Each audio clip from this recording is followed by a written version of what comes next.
Aujourd'hui, nous lançons une alerte pour sauvegarder le métier de gouacheur pour 5 raisons. Alors déjà, c'est un dessin technique, c'est un dessin artistique, c'est aussi un patrimoine français, c'est le symbole du savoir-faire de la place Vendôme dans le monde, c'est aussi une œuvre d'art qui est collectible, c'est-à-dire qui est très prisée des collectionneurs et des musées, c'est aussi un symbole de transmission, et donc s'il disparaît, c'est tout un pan de la haute joaillerie et du patrimoine français qui partira en poussière. Aujourd'hui, on lance un appel aux maisons et à toutes les institutions qui pourraient nous aider pour inscrire le métier de gouacheur au sein de la liste des métiers d'art. Faire reconnaître le métier au sein de la liste des métiers d'art, c'est vraiment ce qui est primordial aujourd'hui. Les femmes de la joaillerie sont passionnées et cultivées, intelligentes et créatives, bosseuses et imaginatives. Elles sont brillantes. On imagine le monde des bijoux comme un secteur léger et opulent. La réalité est autre. C'est un monde qui exige l'excellence dans tous les domaines. Un monde de travail acharné, des artisans d'art aux mains de fée aux groupes internationaux, à la puissance supranationale. Le monde des bijoux, c'est aussi une certaine image de la France qui s'impose depuis le XVIIe siècle. Et dans ce monde protéiforme, les femmes ont dû se sertir une place. Et elles ont réussi parce qu'elles sont brillantes. Dans ce podcast, Brillante, je vous fais découvrir, non pas l'envers du décor, mais la réalité du monde joaillier au féminin en interviewant les femmes de la joaillerie. À chaque fois, je leur demande un conseil pour une jeune femme qui serait tentée par ce monde où le scintillement de vitrine cache l'exigence du travail et de l'investissement personnel, pour que la prochaine génération se prépare ainsi à devenir brillante. Aujourd'hui, je reçois 2 femmes brillantes, les jumelles Karpov, Jeanne la gouacheuse et Hélène la designeuse. Bonjour Jeanne. Bonjour Anne. Bonjour Hélène. Bonjour Anne. Aujourd'hui, on va lancer un appel pour le métier de gouacheur, mais avant ça, je vais vous faire la petite question gimmick. Quel est votre plus joli souvenir de bijoux? Pour ma part, c'est sûrement la première bague que je me suis dessinée. En fait, c'est une bague qui est pavée de diamants et qui est en forme de diadème. J'ai dessiné pendant des années pour les autres avant moi de pouvoir m'offrir une de mes créations. Donc c'était déjà super agréable, mais aussi très challengeant. D'ailleurs, beaucoup plus que de créer pour quelqu'un d'autre. Je pense que j'ai dû passer 1 mois sur le dessin pour que le moindre détail soit absolument parfait. Pour moi, c'est compliqué d'en choisir qu'un, mais à chaque fois, mes bijoux préférés, c'est ceux qu'on m'a offerts et notamment le tout premier bijou qu'on m'a offert, qui est un petit collier avec des petites perles et des petites fleurs roses, violettes gravées à la façon des pierres précieuses orientales. Et même si c'est pas un bijou qui a une valeur extraordinaire, puisque c'était du plastique probablement, il a une valeur sentimentale énorme pour moi et je l'ai toujours d'ailleurs. Tu avais quel âge? 5 ans. Je vois l'esprit. Voilà. Et Hélène a eu le même d'ailleurs, dans une couleur un peu différente. Un peu similaire. Parce que les jumelles, on leur offre souvent les mêmes cadeaux dans des couleurs différentes. Oui, on a eu plein de cadeaux comme ça, en rose et bleu ou rouge et bleu. Ouais. C'est un peu notre quotidien de jumelles. On a une 3e sœur qui nous a offert un petit bracelet il y a pas longtemps, tout fin en or et qu'on porte tous les 3. C'est notre petit bijou de sœur. Oui, la preuve, je le porte aujourd'hui. Oui.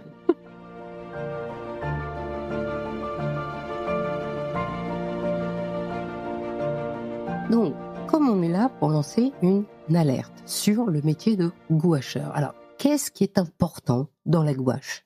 Aujourd'hui, nous lançons une alerte pour sauvegarder le métier de gouacheur pour 5 raisons. Alors déjà, c'est un dessin technique, c'est un dessin artistique, c'est aussi un patrimoine français, c'est le symbole du savoir-faire de la place Vendôme dans le monde, c'est aussi une œuvre d'art qui est collectible, c'est-à-dire qui est très prisée des collectionneurs et des musées, c'est aussi un symbole de transmission, et donc s'il disparaît, c'est tout un pan de la haute joaillerie et du patrimoine français qui partira en poussière. Donc, on en mesure bien l'importance. Alors, on va recommencer depuis le début pour que tu nous expliques bien. Tu disais au début, technique. La gouache est un dessin technique. Tu nous expliques les normes? Oui, c'est un dessin technique de bijoux qui est peint à la main avec de la gouache Selon des normes codifiées par les maisons de la place Vendôme, la lumière, elle arrive toujours en haut à gauche à 45 degrés.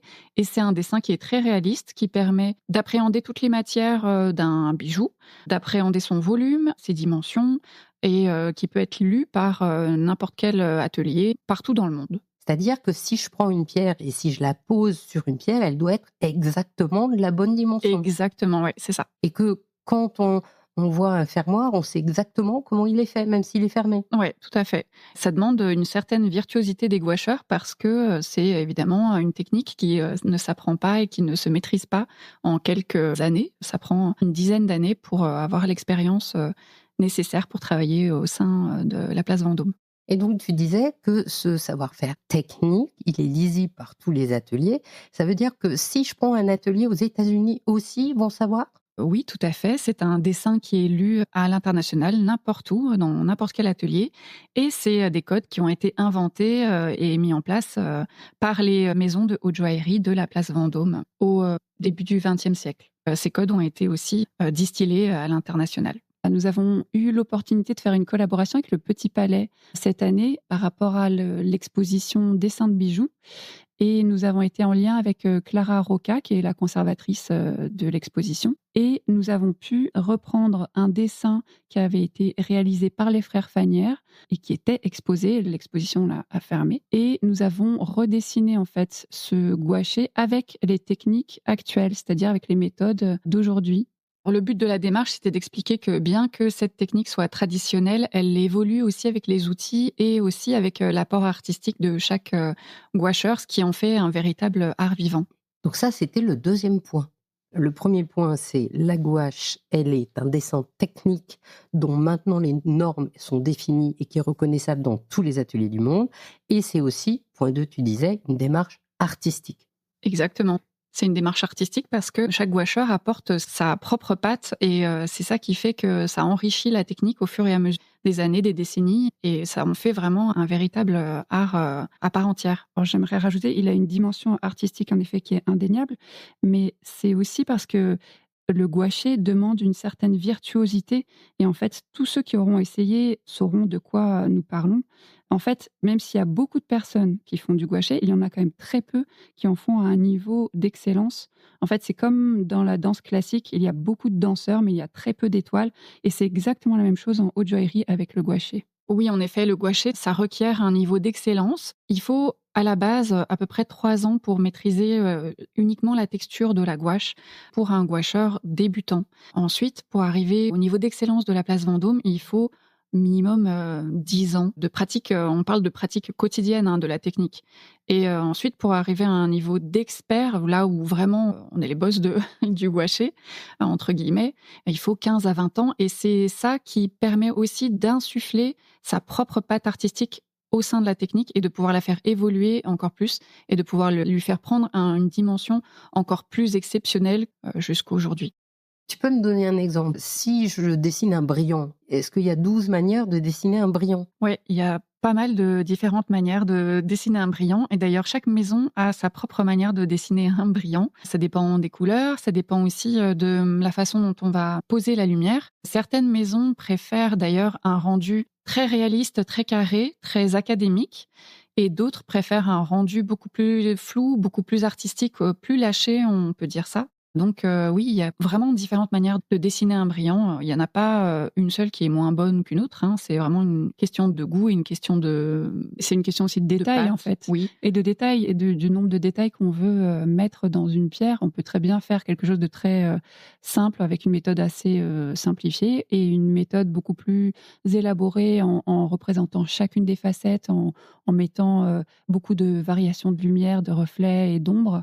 Mais par contre, même s'il y a plein de façons de dessiner un brillant, il faut quand même garder en tête qu'on va quand même garder la codification et toujours faire en sorte que la lumière vient d'en haut à gauche. Il y a quand même un système de code qu'il faut conserver. Donc en fait, ce que tu m'expliques, c'est qu'il y a un code de base et après, chacune des maisons a leur code Et après, vous, par exemple, en tant qu'artiste, vous avez aussi votre code. Oui, et même d'ailleurs, au sein de chaque maison, chaque gouacheur a aussi sa propre patte, même si les maisons essayent de lisser, entre guillemets, les rendus pour que chaque maison puisse avoir aussi un rendu qui soit homogène, quelle que soit la personne qui intervient sur les gouachers. Mais oui, on a aussi chacune notre propre patte. C'est ça qui fait la richesse de cet art et de cette technique. Et de ce métier, c'est ça qui est intéressant, c'est que quand on voit un gouaché, enfin, nous qui avons la connaissance, on peut très bien dire, bah tiens, c'est un tel qui l'a gouaché, ça c'est un tel, parce qu'on connaît tous les gouacheurs du milieu. Mais c'est ça qui est marrant, c'est de reconnaître la patte et le style déjà de chaque maison, mais aussi de chaque gouacheur. Mais du coup, un bijou, c'est quand même en 3D, donc en dessin, c'est forcément en 2D. Oui, en effet, il y a des raccourcis qui nous permettent de faire comprendre la 3D. Par exemple, pour une bague, on crée un dessin technique, on fait une 3 vues, on dessine la bague vue de face, vue de profil et vue de dessus. Et comme ça, on a toutes les vues qui sont indiquées. On comprend exactement quelle pierre est où, quel est le fastage des pierres, le volume de la bague, évidemment, ses dimensions et tous les aspects techniques. Donc la gouache, ça permet de faire vivre le dessin technique. C'est une mise en couleur très précise, en effet, du dessin technique. Du coup, je vois la couleur de l'or, du coup, je vois la couleur des pierres. Est-ce que je peux savoir si la pierre bleue, c'est un saphir ou une autre pierre? Alors, c'est une très bonne question. Les couleurs aussi sont codifiées en gouache, en fait. Si on veut dessiner un saphir, on va prendre du bleu outremer. Si on veut dessiner un diamant bleu, on va prendre du bleu lumière avec du blanc. Si on veut faire une tourmaline, on va prendre un bleu vert. On va faire un petit mélange correspondant à la teinte de la pierre. Donc oui, en fait, on peut arriver à savoir quel type de pierre est utilisé, sauf quand il y a des pierres qui sont plus ou moins proches. Là, c'est un peu plus compliqué et donc on peut avoir un complément d'information. Mais globalement, quand tu regardes du premier coup d'œil, tu dois être capable de savoir ah bah ça c'est un saphir pas de paracha, ça c'est une opale, ça c'est une perle ou un saphir.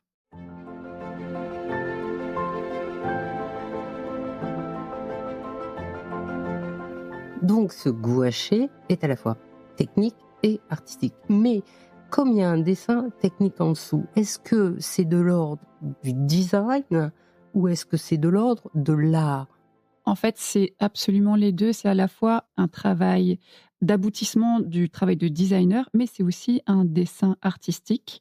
Il faut savoir qu'il y a quelques temps, le métier de gouacheur n'existait pas. En fait, il était lié au métier de designer. On était designer et gouacheur. On faisait les deux aspects et ces deux disciplines ont été séparées pour pouvoir gagner surtout en termes d'excellence du geste. Donc maintenant, il y a des gouacheurs qui sont spécifiquement dédiés à ce métier et d'autres personnes qui vont rester plutôt sur le terrain du design, ce qui est un peu notre répartition avec Jeanne. Moi, je suis plutôt sur la partie design et maintenant, elle est vraiment gouacheuse. Un gouacheur, à notre sens, c'est vraiment un artisan d'art. C'est Lalique, en fait, qui était designer et gouacheur, qui a, on va dire, institutionnalisé ce métier. Et ensuite, les grandes maisons ont conservé ce double aspect et finalement, il y a quelques années, on a séparé ces deux métiers. Mais il faut savoir aussi que chaque gouacheur est avant tout à la base un designer, mais que l'inverse peut ne pas être vrai aussi. Tous les designers ne sont pas des gouacheurs. Oui, absolument, parce que les gouacheurs ont une formation de designer à la base. En fait, pour pouvoir gouacher une pièce, il faut savoir comment elle a été réalisée, comment elle a été fabriquée. Il faut avoir des connaissances en gémologie, il faut avoir des connaissances en histoire du bijou. En fait, toutes les connaissances qu'un designer a. Et donc, c'est essentiel d'avoir ces qualités-là pour pouvoir lire le dessin d'un designer. Donc en fait, si je comprends bien, le designer, il va inventer la pièce et la collection, et le gouaché va faire le document qui va permettre à l'atelier de travailler. Exactement, le gouaché, c'est le lien entre le designer et l'atelier. C'est ce qui permet à l'atelier de lire et de comprendre le volume, de savoir quelle pierre il faut utiliser à tel ou tel endroit, quelle sertie on va utiliser, quels sont les fermoirs, le matirage d'or, etc. Les couleurs d'or et tout. Donc, j'ai bien compris, le métier de designer, c'est de dessiner le bijou ou la collection, et après, le métier de gouacheur, c'est de le rendre en forme et de faire le passage à l'atelier.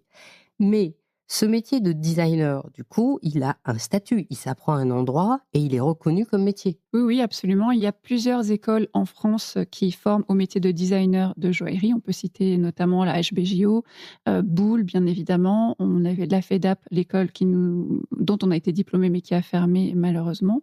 Et donc, on a beaucoup de jeunes qui s'intéressent à ce métier de designer en joaillerie, que ce soit pour rentrer dans les grandes maisons ou pour simplement monter sa propre marque de bijoux. Et on apprend bien entendu les rudiments de la gouache de joaillerie. Et alors par contre, si, on veut devenir gouacheur, c'est un petit peu plus compliqué en termes de visibilité parce que c'est un métier qui n'a pas de, alors il a une dénomination, on peut dire officieuse, mais, elle n'existe pas, il n'est pas défini comme un métier.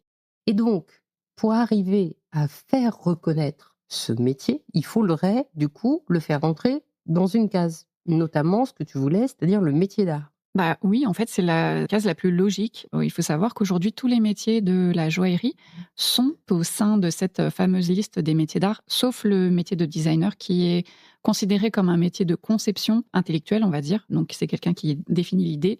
Et tous les métiers d'art, c'est les métiers des fabricants. Et le métier de gouacheur n'est nulle part, en fait. Or, il s'agit bien de créer un objet qui a une importance et qui a une utilité dans le processus de création d'un bijou. Et c'est en ça, en fait, que nous souhaitons attirer l'attention. Et nous sommes en contact avec le ministère de la Culture pour ça.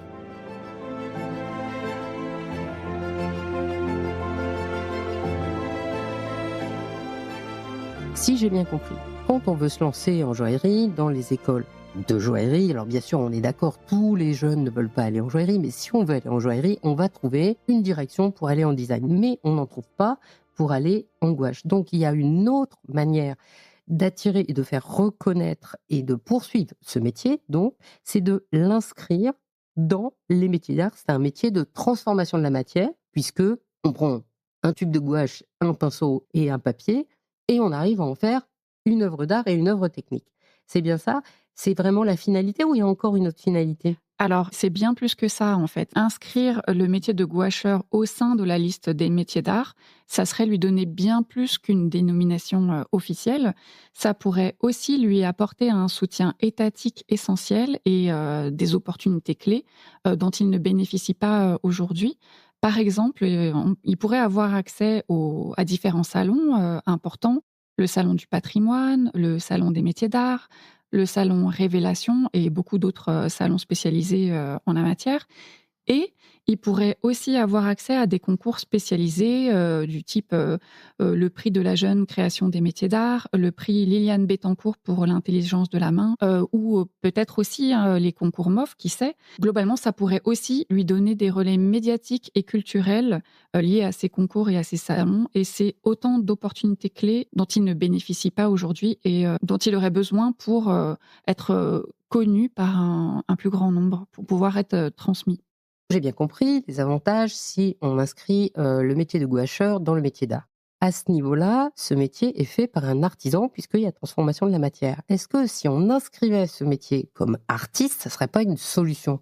Alors, c'est totalement différent. L'artiste, en fait, il produit une œuvre qui existe en tant que telle, qui peut être esthétique ou porteuse d'un message. Or là, le gouacheur, il réalise un objet qui a une fonction au sein même de la fabrication d'une pièce de haute joaillerie.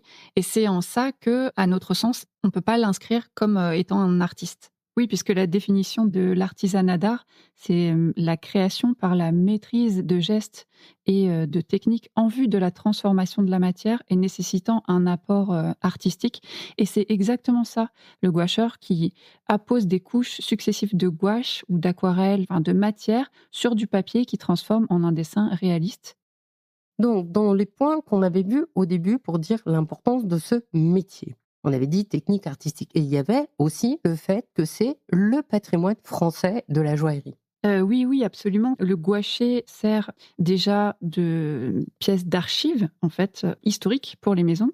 Chaque pièce qui est dessinée, elle fait l'objet d'un gouaché qui est répertorié et qui est rangé dans des coffres ignifuges. C'est dire à quel point c'est précieux pour les maisons qui n'ont pas envie de voir ce patrimoine partir un jour en fumée. C'est vraiment des trésors de la place Vendôme. Ce sont des pièces qui sont utilisées aussi pour les certificats, pour authentifier en fait qu'une pièce a été réalisée par telle ou telle maison. Donc on appelle ça un gouaché de certificat. Ça répertorie le numéro de dessin, il y a parfois les initiales du dessinateur, la date, etc. Ça permet réellement de certifier que la pièce a été créée par la maison à une période donnée. Si le but, c'est de continuer les archives, si aujourd'hui ce métier, il n'est pas reconnu, eh ben, du coup, on ne pourra plus faire les archives de demain. Alors non seulement on pourrait plus réaliser les archives de demain, mais on serait aussi dans l'impossibilité de restaurer ces pièces d'archives, puisqu'en fait, les gouachés sont des pièces qui sont très fragiles. Les œuvres sur papier sont des œuvres qui sont délicates et qui s'altèrent avec le temps et avec la lumière. Et donc, si on perd ce savoir-faire, en tout cas à un haut niveau d'exécution, on sera pas dans la possibilité de pouvoir restaurer ou en tout cas de reproduire des pièces, si jamais il y a besoin, pour certifier du patrimoine des maisons de joaillerie. Alors, si c'est si important, quand tu vas dans les maisons, on doit te dérouler le tapis rouge. Pardon. Alors oui et non. Les maisons de la place Vendôme utilisent et continuent d'utiliser les gouachés. Mais par contre, beaucoup de professionnels du milieu ont tendance à dévaloriser le métier de gouacheur par rapport au métier de designer et également par rapport au métier de fabricant joaillier. C'est-à-dire que il est considéré comme faisant un métier d'exécution pur et dur, alors, comme on l'a dit, il faut des années pour pouvoir maîtriser techniquement le gouaché. Et malheureusement aussi, on a beaucoup vu ça dans notre parcours professionnel, il est dévalorisé par rapport aux pièces fabriquées, qui mettent évidemment beaucoup plus de temps à être réalisées, et c'est normal. Parfois, il faut 1 an pour réaliser une pièce parce que il y a différents corps de métier qui rentrent dans le processus. C'est encore une fois dévaloriser l'apport artistique et surtout le savoir-faire technique des gouacheurs. Oui, d'autant que le gouaché est un support qui est utilisé par les grandes maisons, surtout pour un objectif de séduction.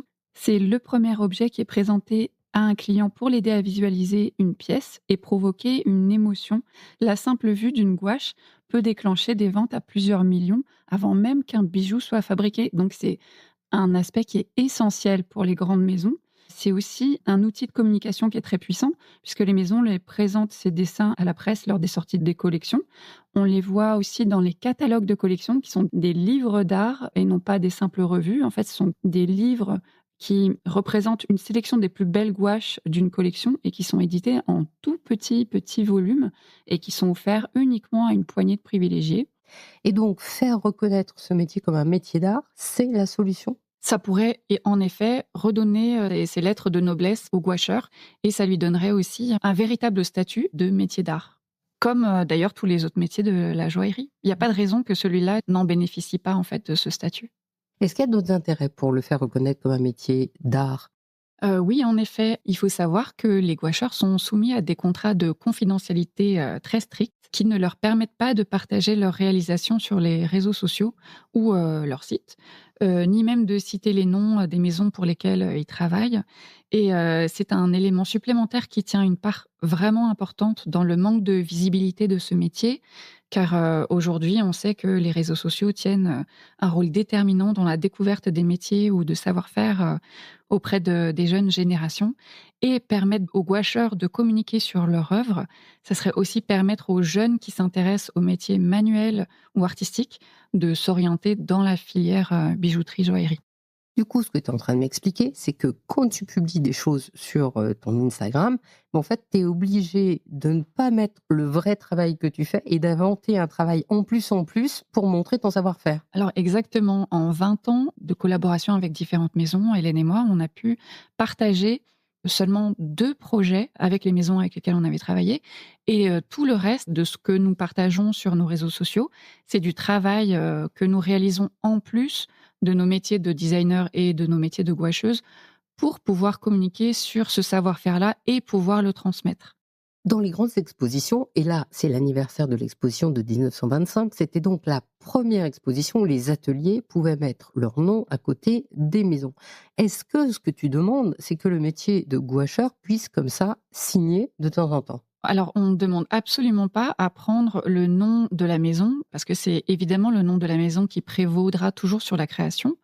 Mais en effet, dans la mesure où les maisons communiquent sur certains, par exemple, plumassiers, où on connaît très bien le travail magnifique de Nelly Saunier, de Rose Saneuil ou de Charles-Éric Donatien, pourquoi pas faire de temps en temps des collaborations ou des publications cross-postées avec les maisons pour que les gouacheurs puissent montrer leur savoir-faire d'une manière un petit peu plus facile et qu'ils puissent aussi transmettre plus aisément leur savoir-faire. Et d'autant plus qu'on sait que ces gouachers sont utilisés pour la communication. Le problème, c'est que les jeunes générations pensent souvent que c'est le designer ou parfois le directeur artistique des maisons qui font les gouachers, alors que c'est pas le cas. Aujourd'hui, ce sont les gouacheurs qui font ces réalisations-là et c'est important, je pense, de souligner que c'est le gouacheur qui les fait pour pouvoir aussi susciter les vocations dans la bonne direction et que les jeunes puissent se projeter dans ce métier de gouacheur. Bah oui, parce que si on veut susciter des vocations, on va pouvoir créer aujourd'hui le patrimoine de demain.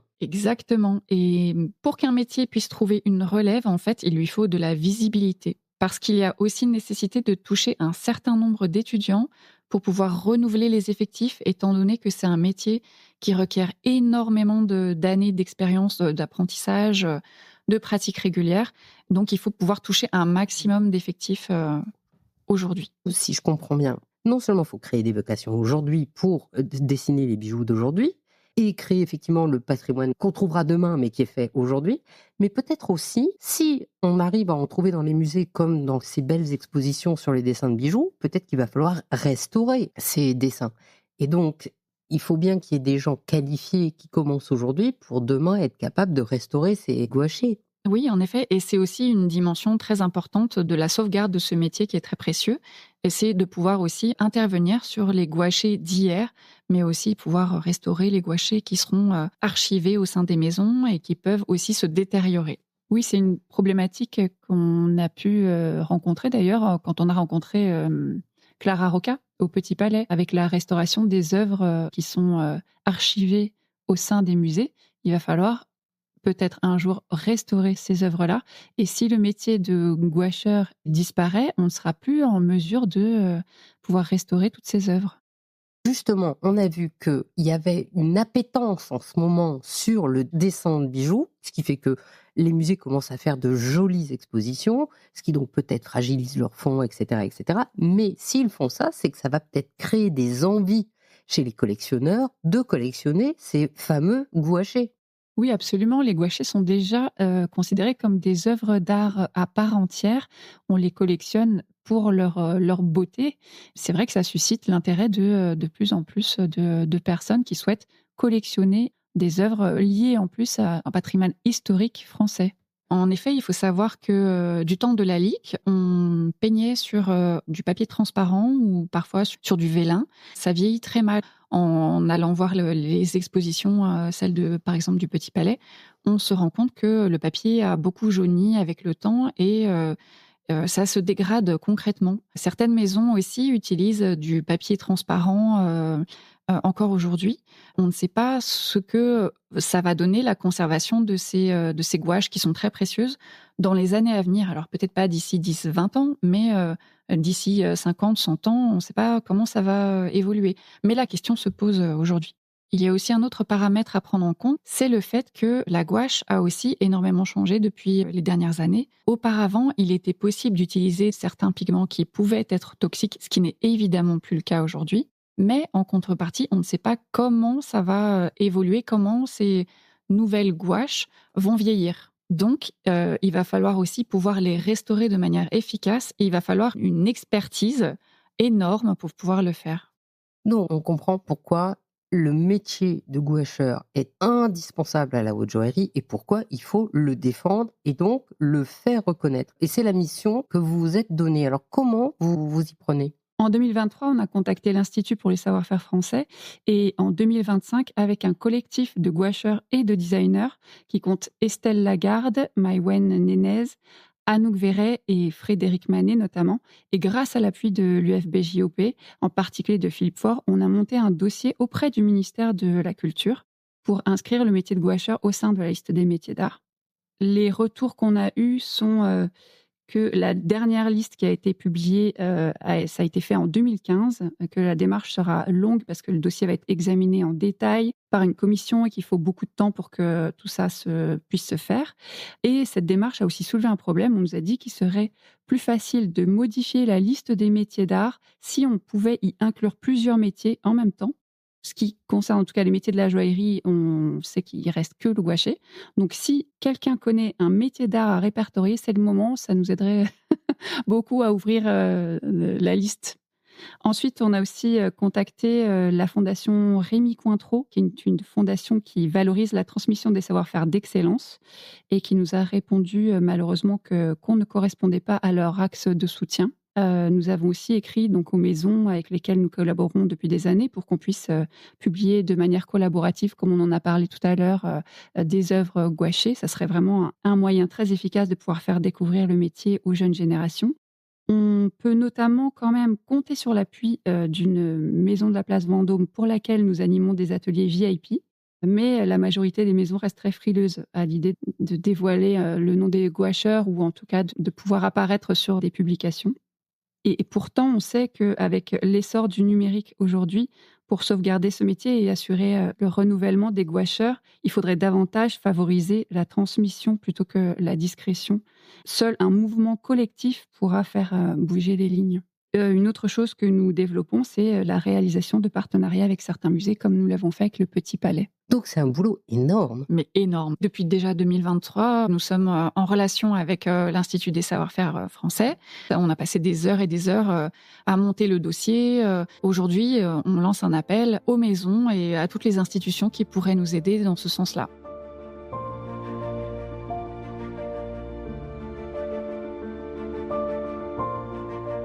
Il y a cette action politique générale que vous faites avec même le soutien de la Haute École de Joaillerie, quand même, on peut pas mieux. Et du coup, vous, personnellement, vous développez aussi différentes choses qui est créer des dessins spéciaux pour montrer l'excellence du savoir-faire de gouacheur et créer votre formation à la gouache. Oui, nous avons créé un compte Instagram où nous partageons des projets créés spécialement pour la communication autour de nos savoir-faire de designers et de gouacheurs. Mais c'est quelque chose qui nous prend des heures et des heures de travail pour pouvoir justement communiquer sur ce savoir-faire-là, alors qu'on pourrait gagner beaucoup de temps si on pouvait partager le travail qu'on a fait avec les maisons. Et ça prend énormément de temps en termes de création, en termes de gouache, et aussi évidemment en termes d'édition, de vidéos, etc. Et aujourd'hui, on sait que les gouacheurs consacrent énormément de temps à faire un travail de communication qui est totalement gratuit. Tout ça pour pouvoir aussi transmettre ce savoir-faire qui est très précieux. Justement, il y a quand même une appétence du grand public vers ces gouachés. Oui, absolument. C'est à la demande de nos followers que nous avons fondé notre plateforme de cours en ligne qui s'appelle The Art of the Gouache et où nous proposons des cours sur le gouaché de joaillerie. Ce sont des cours qui sont dédiés à tout niveau. Ils sont dispensés en français et en anglais. Et d'ailleurs, nous sommes très étonnés que cette demande soit faite par notre public étranger. Notre école compte plus de 80% d'étudiants étrangers. Alors même que la gouache a été inventée en France, il faut vraiment faire quelque chose. Oui, totalement. C'est vraiment contradictoire et aujourd'hui, c'est pour ça qu'on lance cet appel aussi. C'est important de pouvoir garder ce savoir-faire d'excellence au sein de la France. Alors, on a 4 cours, dont un qui regroupe vraiment les fondamentaux du gouaché de joaillerie.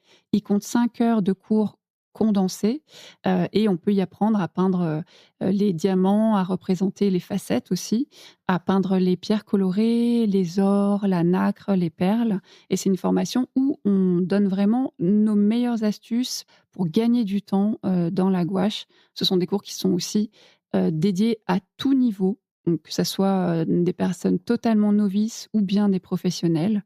Et ils peuvent être lus dans n'importe quelle partie du monde, à n'importe quel moment, puisque ce sont des tutoriels qui sont préenregistrés. Donc, en plus de ce cours où on voit tous les fondamentaux de la haute joaillerie, on a lancé un cours sur le pavage. On apprend à dessiner et à peindre un joli pavage plein de reflets, plein de vie. On apprend aussi, dans un autre cours, à peindre les opales. C'est une des pierres les plus challengeante dans la haute joaillerie parce qu'il y a énormément de feux, énormément de couleurs, etc. On apprend aussi à peindre les perles. Ce qui est technique chez le pavage, c'est que c'est très révélateur en fait de la qualité d'exécution d'une pièce. C'est ça qui montre l'excellence d'une maison. Et c'est aussi très très important de savoir bien le dessiner parce que c'est ça qui va donner le volume d'un bijou et c'est très important aussi de savoir bien le peindre parce qu'il ne faut pas que ça soit quelque chose de trop académique. Il faut que ça soit plein de vie et ça, c'est compliqué aussi à rendre. D'où l'importance de ce cours-là en joaillerie. Pour le design de bagues, là, typiquement, notre cours, il traite des bagues de fiançailles et c'est vraiment le basique à apprendre. Les bagues, c'est le bijou le plus vendu et donc c'est le bijou le plus dessiné dans les studios. Et ceux qui maîtrisent le dessin technique de bagues, en fait, c'est les rois des studios de joaillerie. Et dans ce cours sur les solitaires, il y a des éléments fondamentaux aussi sur le design, c'est-à-dire savoir placer une pierre par rapport à la monture, pas trop haut, pas trop bas. C'est aussi des éléments clés du design. Par ailleurs, en dehors de cette formation qui vous permet de diffuser le savoir-faire gouacheur à la française dans le monde entier, vous avez créé aussi un beau livre. Alors oui, on a créé un livre avec 57 de nos plus belles gouaches et le but c'était de faire comme un catalogue de haute joaillerie réalisé par les maisons, étant donné que ces catalogues de collection sont très peu diffusés par les maisons. Ce qu'on voulait faire, c'était en créer un et pouvoir le diffuser à un plus large public pour pouvoir leur donner l'opportunité d'admirer les gouachers de près chez eux. Donc je suppose qu'à chaque Noël, vous allez le ressortir. Oui, absolument. On le ressort là cette année. Une dernière question me taraude. Est-ce qu'un jour, vous pensez que si on n'arrive plus à créer des gouacheurs, on va quand même pouvoir faire des gouaches avec de l'IA ? Avant de parler de l'IA, je pense que c'est important de parler des rendus numériques qui présentent un avantage certain, c'est qu'ils permettent de créer des dessins réalistes de manière rapide. Donc ça représente un gain de temps évident. Ils sont aussi beaucoup plus faciles et beaucoup plus rapides à maîtriser. C'est-à-dire qu'on peut, avec un ordinateur, créer un rendu réaliste, comme un gouaché, sauf qu'il n'aura pas la chaleur d'une gouache, mais ça sera un rendu qui permet de comprendre très rapidement quel type de pierres sont utilisées, etc. Et c'est un rendu à l'ordinateur. Mais aujourd'hui, ça présente un danger pour la technique du gouaché, très concrètement, parce que moins les étudiants passent de temps à dessiner réellement, moins ils maîtrisent le geste, et le gouaché, c'est une technique qui demande beaucoup de temps de pratique. Donc avant l'IA, il y a déjà cette dimension-là qui est très importante. Et après, en effet, on est persuadé qu'avec ChatGPT, on pourra certainement copier la façon de faire des gouaches de manière totalement réaliste. On aura vraiment l'impression que c'est un vrai gouaché. Et il sera aussi possible de peut-être faire des deepfakes, des fausses vidéos de personnes qui se mettent en scène en train de gouacher. Mais par ailleurs, c'est un rendu à l'ordinateur, donc qui sera imprimé et qui n'aura pas le caractère d'œuvre d'art que présente le vrai gouaché à la main. Et donc, c'est aussi une œuvre qui n'intéressera pas les collectionneurs puisqu'elle n'aura pas cette caractéristique artistique. Ça ne favorisera pas non plus l'achat directement sur dessin puisqu'elle n'aura pas ce pouvoir de séduction auprès des clients qu'a le gouaché aujourd'hui. Maintenant, au niveau de l'IA, il y a un autre souci, en effet, c'est qu'on va pouvoir recréer des gouachés très rapidement sans avoir évidemment besoin d'apprendre la technique, et que tout le monde pourra utiliser cette technique, sauf que ça pose aussi un problème éthique, c'est-à-dire que l'IA se base sur des gouachés qui ont été réalisés par des gouacheurs et dont c'est aussi le gagne-pain. Oui, absolument. Avec l'IA, le problème, c'est que n'importe qui pourra copier la façon de faire des gouaches de manière très réaliste ou faire, par exemple, des fausses vidéos de personnes qui gouachent dans un studio. Il sera sans doute très difficile de différencier une œuvre qui est faite par l'ordinateur ou par une main humaine, mais les projets qui sont faits par l'IA sont directement inspirés des œuvres de véritables artistes et ça pose vraiment un problème éthique. On ne saura pas à qui appartient réellement en fait la paternité d'un dessin qui va être produit par un ordinateur. Les maisons, elles vont avoir super peur. Oui, c'est l'enjeu majeur du métier de gouacheur parce que là, on est vraiment sûr de l'origine. Et donc, en fait, quel avenir on peut imaginer pour ce gouaché ? En fait, l'avenir du gouaché, il dépend des grandes maisons parce que ce sont elles qui utilisent cette technique-là et qui sont les gardiennes de cette technique aujourd'hui. Donc, pour sauvegarder la gouache à la française au niveau mondial, il faut absolument faire reconnaître ce métier de gouacheur dans les métiers d'art. Exactement, et c'est pour ça qu'on y œuvre.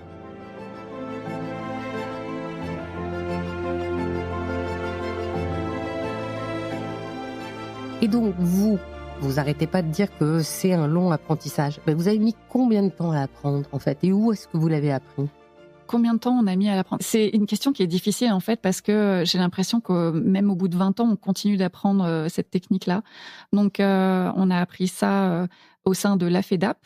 On a fait un cursus de 2 ans où on a appris un petit peu toutes les spécificités du métier. On a fait aussi de la cire et de la fabrication. Donc, on a appris d'abord la gouache au sein de la FEDAP et après, évidemment, au sein des maisons avec lesquelles on a travaillé. C'est vraiment une technique qu'on continue d'apprendre encore aujourd'hui. Oui, on a eu la chance d'être formés aussi par des mentors exceptionnels au sein des maisons qui nous ont aussi montré les techniques qui sont absolument très différentes de celles qu'on apprend à l'école. C'est un apprentissage qui continue sur le long terme. Oui, alors après la gouache, ça s'apprend au sein des maisons. C'est d'ailleurs Hélène qui m'a formée quand on a travaillé ensemble chez Van Cleef & Arpels. Oui, alors j'étais formée sur le début, mais maintenant le disciple a dépassé largement le maître parce que j'ai absolument plus le niveau de Jeanne qui excelle dans le métier. Dans ton parcours, tu as fait quelle maison? Alors, j'ai fait le tour de la place Vendôme, mais évidemment, comme je suis liée par des contrats de confidentialité très stricts, je ne peux pas les citer. Et donc, dans ce métier, donc de designer pour l'une et de gouacheuse pour l'autre, qu'est-ce qui vous a le plus plu, marqué ou qui a été difficile? Alors, ce qui est le plus plaisant, en tout cas en design de haute joaillerie, c'est vraiment de pouvoir parcourir des thématiques fantastiques, de voir des pierres fabuleuses et de pouvoir aussi dessiner sans budget. Ça, c'est vraiment une chance. C'est très agréable aussi de voir ses propres pièces dans les vitrines sur la place Vendôme ou portées sur les tapis rouges. Ça, c'est aussi un aspect qui est hyper intéressant. Et en termes de choses plus difficiles, je pense que ça va être la pression. Parce que le designer, il est vraiment en début de chaîne, donc on lui demande vraiment d'aller vite, d'être performant, d'être bon, et c'est parfois très fatigant d'être réactif et créatif. C'est vrai que Hélène a beaucoup la peur de la page blanche. C'est assez drôle parce que moi, j'ai le recul de la voir comme ça. Elle a énormément d'expérience, mais c'est quelque chose qui touche même les personnes qui sont très expérimentées. Mais au bout d'un moment, elle a un déclic qui se fait. Après, c'est un volcan. On ne peut plus l'arrêter. Elle pense, elle dessine tout le temps et elle a besoin de poser sur papier ses idées. C'est vraiment fascinant à voir, en tout cas, le travail d'un designer. Et dans le travail d'une gouacheuse? Alors, je crois que ce qui m'a le plus marqué, c'est la difficulté avec laquelle on arrive à créer quelque chose qui nous plaît à nous-mêmes en tant que gouacheurs. Je pense que les gouacheurs sont des personnalités très perfectionnistes. D'ailleurs, elles ont besoin de ce défaut, qualité, je ne sais pas trop comment l'exprimer. C'est les deux.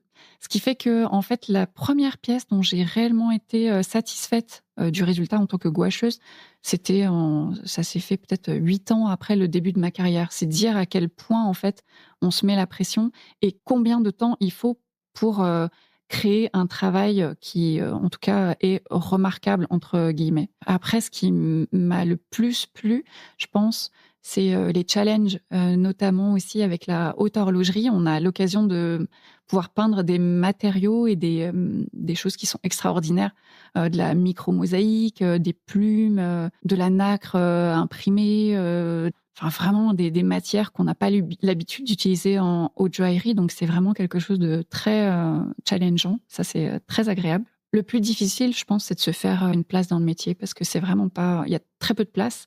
En fait, il faut persévérer et il faut être passionné. Et sinon, il y a des petits points techniques qui angoissent Jeanne, mais heureusement, ils sont rares. Je l'ai vue, mais pratiquement faire une crise cardiaque devant un dessin d'un énorme sautoir. Je crois que c'était un collier sur un format A3, et elle avait quasiment terminé. Et moi, j'étais à mon bureau juste à côté, et je commence à entendre Jeanne suffoquer, vraiment. Hein. Et je me dis, mais elle fait un malaise, il y a un problème. Et en fait, elle avait renversé une goutte d'eau sur son gouaché, donc ça avait ruiné un travail d'une semaine, je crois. Donc c'était vraiment dur, quoi. C'était un immense collier avec des milliards de petites pierres. Et en effet, j'avais renversé de la peinture. J'avais passé plus d'une semaine sur ce collier immense, qui était d'ailleurs plus grand qu'un format A3. Et donc oui, en effet, j'ai frôlé la crise cardiaque. Faire une tache ou renverser de l'eau, c'est la terreur du gouacheur. Il y en a une autre, c'est les coursiers. C'est-à-dire que parfois, même si une maison nous envoie un gouaché pour retouche ou autre, les coursiers ont tendance parfois à glisser les gouaches dans les boîtes aux lettres. Et donc, parfois, ils arrivent pliés. Et ça, c'est pareil. Ça, c'est très, très, très frustrant. dans ce parcours de femme et de bijoux, qu'est-ce qui vous meut le plus? Alors pour moi, c'est la transmission du geste, en fait. C'est ce qu'il y a de plus important. Je pense que le gouaché, c'est tellement une technique qui met des années et des années à être maîtrisée. Je trouve que c'est dommage de repartir avec tous ces secrets. En fait, c'est comme un langage, une langue où on a envie qu'elle soit parlée par tout le monde. Ça sert à rien d'inventer des mots et de les garder pour soi, en fait. Donc aujourd'hui, ce qui me meut, c'est de transmettre tout ce que j'ai appris et aussi ce que j'ai pu mettre au point dans ces années d'expérience et de créer les futures générations qui, j'espère, vont aussi avoir une technicité au-delà de la mienne. C'est ça qui me fait du bien et aujourd'hui, c'est ça. Et moi, c'est tout simplement de créer du beau, en fait. C'est ça l'essence même du métier de designer en haute joaillerie. C'est créer de la beauté et de le faire en plus sans utiliser d'intelligence artificielle, de le faire uniquement par moi-même. C'est hyper valorisant et c'est ça qui me pousse chaque jour à me lever pour dessiner le matin. Oui, et ce qui nous meut aussi, c'est de travailler ensemble, j'ai envie de te rajouter, parce que c'est hyper important pour nous, en tant que jumelles, en tant que femmes et en tant que designer. On est tellement complémentaires que c'est aussi un plaisir tous les jours de travailler ensemble. Qu'est-ce que vous aimeriez que l'on vous souhaite? Et bien déjà que notre appel aboutisse, que le métier de gouacheur puisse être inscrit sur la liste des métiers d'art. Ça, c'est le premier point. Et après, de continuer à développer notre plateforme, nos cours, de dessiner, de faire d'autres livres d'art. Et peut-être une expo pour justement appuyer ce savoir-faire, le reconnaître comme un savoir-faire d'excellence à la française. Faire reconnaître le métier au sein de la liste des métiers d'art, c'est vraiment ce qui est primordial aujourd'hui. Eh bien, écoutez, juste la petite question gimmick de fin. Quel conseil vous donneriez à une jeune femme aujourd'hui qui voudrait marcher sur vos traces? Alors, si vous voulez être designer en haute joaillerie, déjà, il faut être curieux. Il faut aller voir un maximum de pièces. Il faut voir plein de bijoux qui sont existants dans toute l'histoire même du bijou. Hein, parce que pour dessiner une pièce originale, il faut savoir ce qui a été fait et comment. Et si vous avez le syndrome de la page blanche, moi, j'ai un petit truc... Parce que ça arrive toujours au bout de 20 ans, comme Jeanne le disait. Il faut faire une pause. Tout simplement, il faut aller voir une expo, faire du sport, boire un café. Et c'est vraiment ça qui va permettre de déverrouiller le processus créatif. Moi, je dirais que, étant donné que les postes de gouacheurs sont peu nombreux, il est possible qu'on reçoive des refus au début. Et je pense qu'il faut ne pas se décourager. Moi, j'ai reçu tellement de lettres de refus que je pourrais retapisser ma chambre. Je pense que c'est vraiment important de le dire parce que aujourd'hui, j'ai 20 ans d'expérience et peut-être que quand on voit notre compte Instagram, on a l'impression que c'est facile, alors que c'est pas le cas. Mais il faut persévérer et je pense que quand on est passionné par son métier, ça finit toujours par se révéler dans ses œuvres. Et c'est ça aussi qui est important et c'est ça qui fait, je pense, la différence entre un gouacheur et un autre, en tout cas en termes d'embauche pour les maisons. Je vous remercie beaucoup. On appelle justement à ce que le métier de gouacheur soit inscrit dans la liste des métiers d'art. Et en attendant, merci Jeanne. Merci Anne. Merci Hélène. Merci Anne. À bientôt.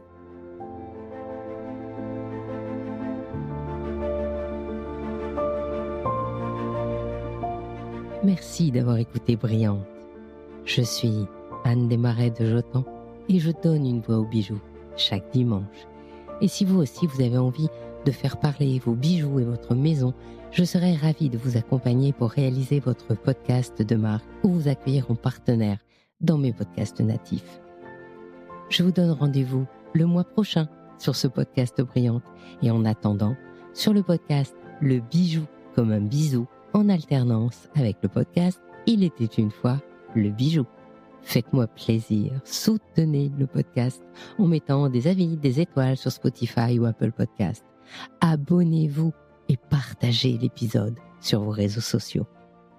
À dimanche prochain et soyez brillantes.